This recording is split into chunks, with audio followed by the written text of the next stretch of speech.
من سوالی میپرسم از تمام وطن پرستای خارج از ایران که هنوز هم فکر میکنید که جنگ داره در جهتی میره که شما دوست دارید، در جهت آزادی ایرانیا پیش میره.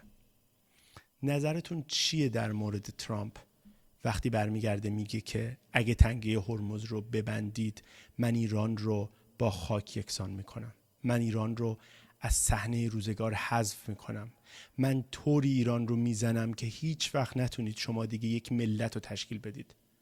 آیا این برای شما خط قرمز هست؟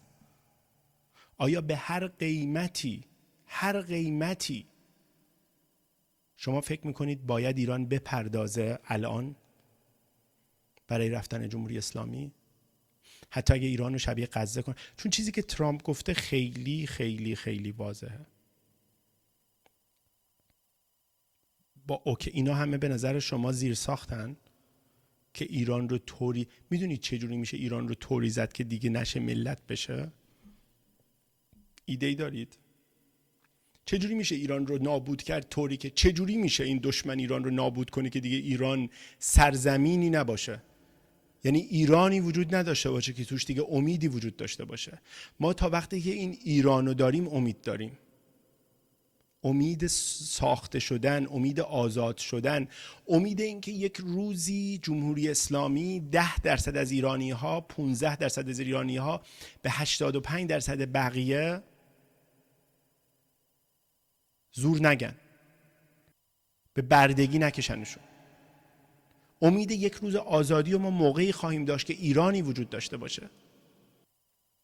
الان میگید من طرفدار جمهوری اسلامی ام؟ من ترسیدم. من اینجا زندگی کردم، 13 سال در آمریکا هم و اخبار اینها رو دیدم.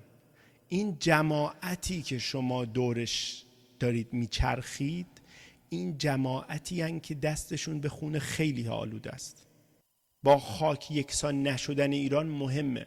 وقتی که ترامپ برمیگرده میگه که من اگر تنگه هرمز رو ببندید من ایران رو با خاک یکسان میکنم، این خط قرمزه. اگه تو وطن پرستی، وطن خواهی، وطن دوستی، این خط قرمزه. نمیتونه یک حاکمی بگه اینو و هیچ کس پاسخی نده.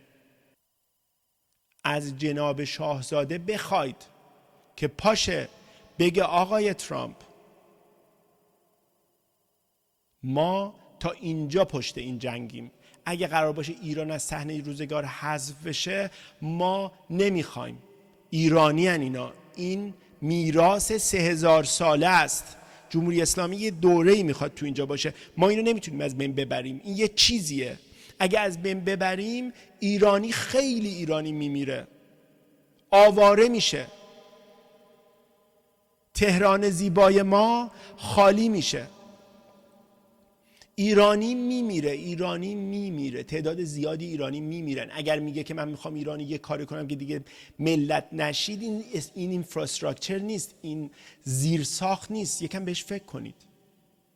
این زیرساخت نیست که میگید آقاتون میاد نفت رو در میاره و با نفت، فروختن نفت حل میکنه همه چی با نفت حل نمیشه. همه چی با فروختن نفت حل نمیشه. ما وامدار زبان فارسی هستیم که 3000 سال نگرش داشتیم. ما سنت‌های ایرانی داریم حفظش کردیم. به ما حمله کردن، تجاوز کردن، دین ما عوض شد، هر چی که بود ما یه چیزایی حفظ کردیم. ما یه ایرانی بودنی رو حفظ کردیم. کسی نمیتونه بیاد بگه الان من اینو خرابش میکنم، از بین میبرم، وجود نخواهد داشت. یه جا خط قرمز باید باشه. همه باید یک جایی خط قرمزی داشته باشن.